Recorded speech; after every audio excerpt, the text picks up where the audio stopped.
kids, it's me! Italian plumber. Do you like Mario? Do you like the Mario movie? How about the 1993 cult classic Super Mario Bros? This ain't no game. I wanted to upload this video way earlier, like when not the original, but the animated Mario movie came out in April, but I had to wait for this costume to get here. But it ended up just taking way too long to deliver, and I moved house, as you saw from the last video. But the Super Mario Bros. Movie is a live action film about two Brooklyn plumbers, Mario and Luigi, who must travel to another dimension to rescue a princess from the evil dictator King Koopa. Yeah, it's live action featuring Bob Hoskins as Mario, John Leguizamo as Luigi, and the triple threat of Andrea Powell, Heather Pendergast, and Melanie Salvatore as Brooklyn Girl. No disrespect to the three who played the Brooklyn Girls. I would have loved to be cast in any role in this film, but it was 1993 and I wasn't born yet. So the film itself has a score of 29% on Rotten Tomatoes, which is very disheartening. It's from both critics and the audience score. So I decided to watch the full movie and sort of wanted to give a bit of commentary about it to see if it really is all that bad. And no, this is no like Watch Mojo number 4 will blow your mind type shit, but the end of the movie is absolutely insane and you just need to see it. So let's watch. Alright, I do have one question though. I don't know if I should be wearing the hat the entire time or not, because it fucks with the lighting. I would love to wear this hat the entire video, but just like when I wear it on my head, it just kind of like messes with the lighting a little bit. So it just like, it's really stylish and very fucking... It's very stylish, but you can't see my face properly. And the lighting is like right behind the camera. You can't see it very well. So the movie starts with looking at Brooklyn 65 million years ago, where an asteroid hits the Earth, causing this nauseating CGI effect leading up to the title of the movie. The narration basically suggests that instead of the dinosaurs going extinct from the asteroid, it created a parallel dimension where the dinosaurs continued to live and evolve. We then move on to Brooklyn 20 years ago, where a woman rushes to the front step of a church with a big Iron Man looking ball thing and places a crystal inside of it before running away. A nun opens the door, bringing in the metal ball and opening it to reveal an egg. The egg cracks and then reveals a baby, because in this world, babies come from eggs. That doesn't happen here. Babies don't come from eggs. They come from sperm. We then finally cut to present day Brooklyn, where we see our protagonists, Mario and Luigi, the father and brotherly duo of plumbers. Now, I looked into the wiki about the Mario games.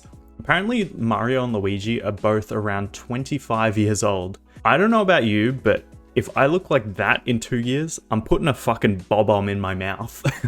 While going to a job, their van breaks down and Luigi runs into a girl, and it's love at first sight. Luigi tries to flirt with her a little bit, and it's this point where I realized Luigi's a fucking idiot. I looked up to see if Luigi is actually canonically stupid, like in the lore of the games and everything like that. But according to some sources, Luigi is actually smarter than Mario, which makes a lot of sense on why I'm wearing this outfit now. Even if Luigi isn't smarter than Mario, they make him seem like he can't even form a coherent sentence. So the Mario brothers drop off this girl known as Daisy, whoa, at the fossil dig site, and Luigi asks her, "Do you eat dinner?" Do you eat? Yeah, Dinner? sure. And somehow that works, and they go on a date. They go out for dinner along with Mario and his girlfriend, Daniela. Afterwards, Luigi and Daisy go back to the dig site and sneak in to look at some bones. While looking at the bones, they go in for a kiss and get interrupted by pipe bursting underground, with two guys running away from the site. These guys are both from the Scapelli Plumbing Service, a rival plumbing company to the Mario Bros. Luigi and Daisy get Mario and they start fixing all the pipes, but all the while, two hooligans sneak in, knock out the brothers, and kidnap Daisy. Mario and Luigi come to their senses and look for Daisy in the caves, only to be jump scared by this fucking X-Files looking scene of Daisy coming out of the walls. They then decide to platform 9 3/4 themselves through the rock wall. And this is going to be a very niche thing that I say, but Mario flies down what can only be described as the tiki mouth in Tony Hawk's Underground 2. If you know, you know. But then they end up in Cyberpunk's Night City with a whole bunch of nods to the Mario games, such as Bullet Bill's nightclub and Thwomp Industries. We then get a look at the leader of the parallel world, King Koopa, who is actively trying to get Daisy so he can get the last part of the rock. Also, listen to how he sounds like Moist Critical at this part. I need the rock and the Princess Daisy, and I'll finally be able to merge our world with theirs and get rid of the mammals.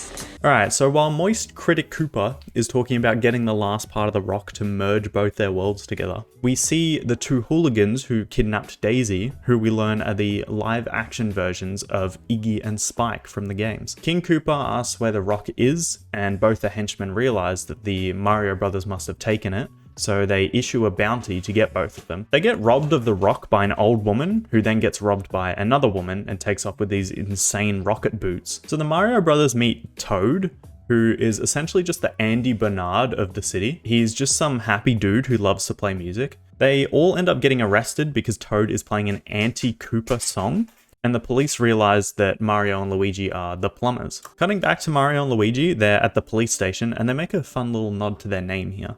Name? Mario. Last name? Mario. Okay, what's your name? Luigi. Luigi? No, Luigi Mario. So the duo is taken to a chamber where they're shown Toad, who is strapped to a chair. Toad is then shoved into the de-evolver, and when he comes out, it's just something out of your fucking nightmares. So all of these brain-dead creatures that serve King Koopa are Goombas. You know, the little guys from the game, only they're a little bit taller. While running from the police and the Goombas, Luigi starts to develop a connection with all of the fungus growing around the building. Koopa's partner or wife or something, Lena, goes to get Princess Daisy as Iggy and Spike are sent to the de-evolver, but they actually get evolved into advanced people, which just means that they use bigger words and have common sense. More like a transfiguration. A simple metamorphosis? A little bit later, Daisy is taken to a private room where she's introduced to a cute little dinosaur. This dinosaur being, say it with me now, Yoshi. Meanwhile, Iggy and Spike try to capture Mario and Luigi and crash their car. So the brothers tie them up and they come to an agreement that if the Koopas help get Daisy back, they'll help get the rock. They realize that the person who has the rock is Bertha. Big Bertha is what they called her. She is the bouncer of the Bullet Bill's nightclub, so they need a disguise to get in there. Luigi mentions their clothing is a bit feminine, and somehow, even though it's the 90s in New York, nobody said a single gay slur, which is very impressive. Mario manages to get the rock off Bertha moments before Lena and the Goombas storm in. Lena takes the rock, but then she gets rocked by Bertha, and they manage to get away. Mario and Luigi both enter the building and trip an alarm, which makes them get what I can only assume is their version of a disguise, which is the iconic red and green plumber's overalls. Goomba Toad comes in with a plate of meat for Daisy, and at this point I'm realizing that Goomba Toad is kind of like Sloth from the Goonies. If you've seen the Goonies, you would understand. He was like terrifying when you first saw him, but then you realize he's a lovable little guy. And by little guy, I mean big guy. He also does this cute little thing where when he exhales, he blows into the harmonica and it makes a little sound, which is pretty funny. Iggy and Spike take Daisy to Ski Mask the Sludge God, who Daisy finds out is actually her father. Mario helps Daniela, as well as our favorite three characters, Brooklyn Girl 1, 2, and 3, escape, and it all leads up to the boss battle. Mario and Luigi versus King Koopa and The Rock.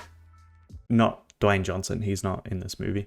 During the fight, Lena steals the rock, but Koopa thinks that Mario has it. Luigi and Daisy chase down Lena to get the rock back, while Mario and Koopa continue fighting. Lena puts the last piece of the rock in place, which merges the two worlds together, and kills her in the process. Luigi and Daisy try to remove the rock as the worlds are merging, and there's like this really weird moment where the Twin Towers turn into Thwomp Industries, but the Twin Towers are all damaged. And at that point you're like, that's a weird little foreshadowing of 9/11. And then when you look closer, There's literally a plane flying between the buildings, which is just fucking insane. This movie came out in 1993. Anyway, Koopa tries to shoot Mario with the Devo gun, but Mario jumps out of the way and instead he shoots Scapelli, the owner of Scapelli Plumbing Business, turning him into a monkey. Monkey! That's right, Koopa. Monkey.